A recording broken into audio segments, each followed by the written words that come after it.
Hello guys, yes, let's start to learn English. Today is our second day and हमें अब से start करना है अपना इंग्लिश का कोर्स। तो जैसा कि आप सभी जानते हैं, मैंने अपनी फर्स्ट वीडियो में एक शॉर्ट इंट्रो दिया था कि कैसे आप सीख सकते हैं, कैसे आप खुद में एक डिज़ायर क्रिएट कर सकते हैं कि हाँ हमको इंग्लिश सीखनी है। तो गाइस, सब चीज़ें सिर्फ थिंकिंग से नहीं होती है, कुछ चीज़ें आपके एफर्ट से होगी, कुछ चीज़ें आपकी चीज़ों को प्रैक्टिकल करने से होगी।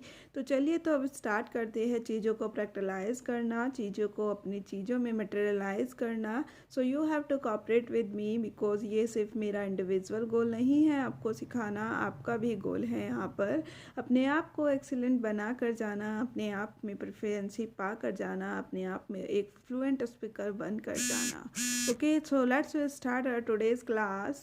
तो सबसे पहले आपको क्या करना है, आपको अपने डी का एक रेजोल्यूशन लेना होगा कि आपको अपने पूरे दिन के 24 घंटों में से मिनिमम 10 to 20 मिनट अपने स्पीकिंग पार्ट के लिए निकालना होगा। एक सिर्फ माइंड को एक मोटिवेशनल थॉट देते हुए कि I can do it, I am able to do it, there is a requirement to change into the reality. ठीक है, क्या करना होगा आपको, अपने पूरे दिन का जो भी आपका 24 घंटा होता है उसमें से 10 से 20 मिनट आपको स्पीकिंग स्किल्स के लिए निकालना ही निकालना होगा।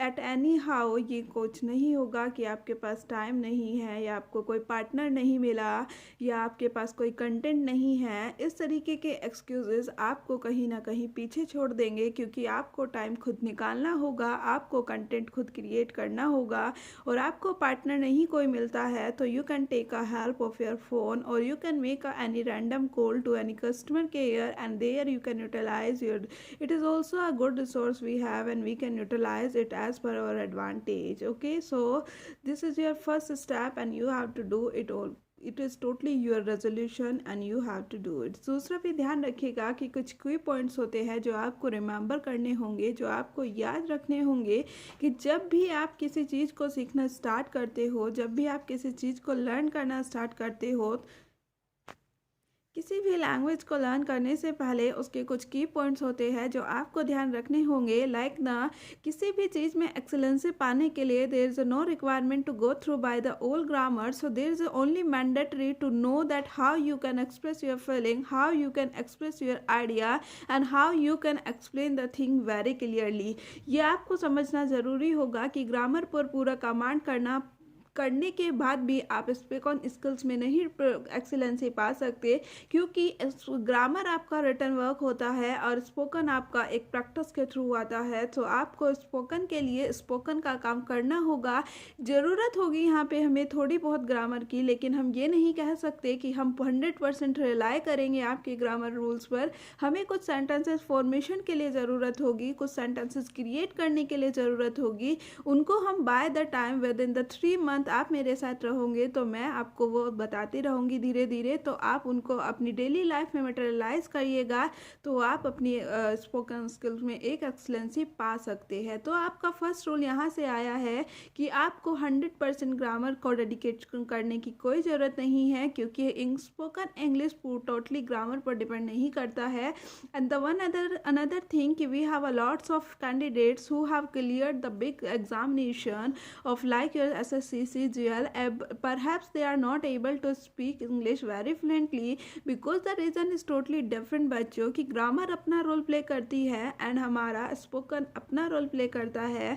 वो ग्रामर के एक्सीलेंट है एंड स्पोकन में ग्रामर का सिर्फ कुछ सेट ऑफ रूल्स चाहिए होते हैं, ना कि हम 100% कह सकते हैं कि हमें ग्रामर आनी हो चाहिए पहले तब ही हम स्पोकन कर सकते हैं। तो ऐसा कुछ नहीं है। सो ये बात आपको अपने दिमाग से पहले निकाल देनी होगी कि 100% ग्रामर का रूल नहीं है। हमें कुछ सेट ऑफ शॉर्ट्स जानने होंगे, कुछ सेट ऑफ फॉर्मेशंस के लिए जानने होंगे। और दूसरी बात एक और ध्यान रखिएगा कि आपको कभी भी ट्रांसलेट नहीं करना है चीज़ों को कभी भी ट्रांसलेट करने की कोशिश मत कीजिएगा। Always think in English, always think speak in English, otherwise guys, क्योंकि हिंदी का कॉन्सेप्ट टोटली अलग होता है, इंग्लिश का कॉन्सेप्ट टोटली अलग होता है। हिंदी के वाक्यों में, हिंदी के सेंटेंसेस में हम अपनी वर्ब को, हम अपने ऑब्जेक्ट और सब्जेक्ट को डिफरेंट डिफरेंट प्लेसेस पर प्लेस करते हैं। लेकिन जो चीज़ें हिंदी में स्टार्टअप पे आती है, लाइक हमारा वर्ब देख लो, हिंदी में स्टार्टअप पे, हिंदी में एंडिंग पे आता है और इंग्लिश में वो स्टार्टिंग में आ जाता है। ठीक है, तो इसी तरीके से हमारे सब्जेक्ट और ऑब्जेक्ट दोनों ही चीज़ों, तीनों ही चीज़ों की फॉर्मेशन चेंजें होते रहती है।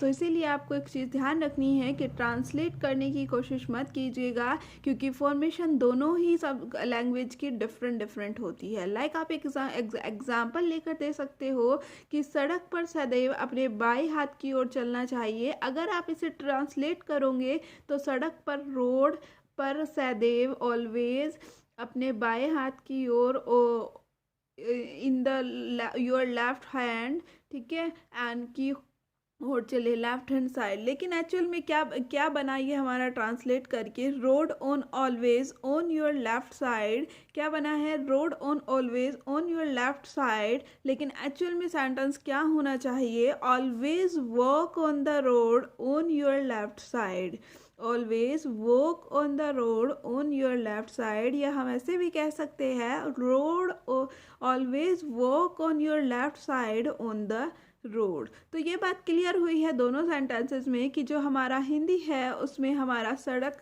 जो है वो वर्ब हमारा स्टार्टिंग में आया है और वर्ब हमारा एंडिंग में आया है, और हमारे इंग्लिश में वर्ब हमारा स्टार्टिंग में आया है। तो दोनों में डिफरेंस आ जाता है कि सब्जेक्ट के बाद क्या आएगा, सब्जेक्ट के बाद कौन सा वर्ब लगेगा, तो इस चीज़ों में डिफरेंस आ जाता है। तो दूसरी बात यह है जानने की कि हमारे पास इंग्लिश के 4 फंडामेंटल कीज होते हैं, like your reading, speaking, writing and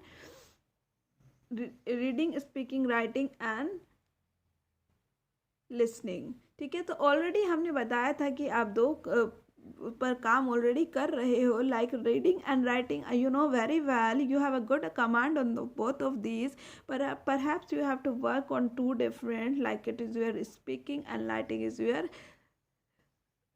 listening. So speaking is done by my side here, like I am cooperate to you to in totally to get excellency in speaking, but you have to work by yourself just to listen the things, just to go through, always take an initiative, whatever you want to listen, whatever you want to show, whatever you want, whether it is a news, whether it is any content, whether it is anything, whatever you want to know. So always take the one initiative, take these videos and take these audios in English, and in that way you can put your lots of vocab in your mind, so it's totally different, it's totally fruitful for you. And by the time you don't know like from where you put your effort, and but perhaps you are able to get a lots of vocab in your mind, because the things are come in your mind on regular basis by any medium, like your news, like your songs, like your videos, whatever you want to see. So you have to see all these things in only and only one language. Okay, also remind one thing बच्चों कि if you are not able to do anything, like your mind is totally out of control, कि आपका mind totally out of control है, it is not in your hand, perhaps you know that it is a human ability, then they can speak and they can get a command on language, because language never demands some kind of ethics, it's totally demand that you can express your feelings, you can express your time, you can express your mind. Okay, you can express your views, how you can understand this. हम क्यों सीखते हैं अपनी हिंदी, हम क्यों सीखते हैं अपनी English, just to clear our mindset to the other one person. If there is a requirement of we have something, then we can ask. If there is a requirement, then we can say ki I have to go there, I have to there, like a declarative, like affirmative, like a positive, negative, whatever. So ये सब चीज़ों को बात करने के लिए हम क्या सीखते हैं, हिंदी सीखते हैं। चलिए, तो सेंटेंसेस की बात हो रही है, तो सबसे पहले हम यही टॉपिक लेते हैं कि सेंटेंसेस क्या होते हैं, वाक्य हमारे क्या होते हैं। आपने you have read a lot of time, आपने बहुत बार पढ़ा होगा कि हमारे सेंटेंसेस क्या होते हैं।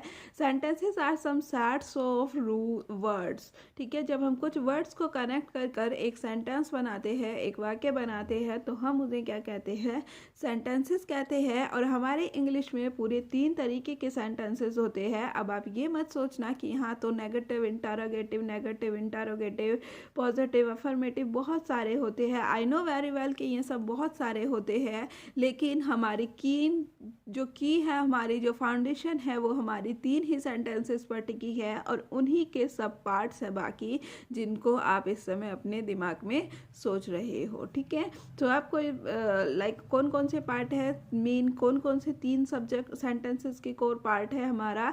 Like first is your commanding sentence. जब आप किसी को कमांड दे रहे हो, like shut the door, like bring a glass of water for me, ठीक है, तो all these things come in the commanding sentence. Second thing is that whenever you ask something to someone, like you are putting a question here in two different way, the way of to asking a question is two different. Like whenever you want your answer in directly yes and no, so at that time you can say that it is an interrogative form, but it is a come under the direct answer like yes and no.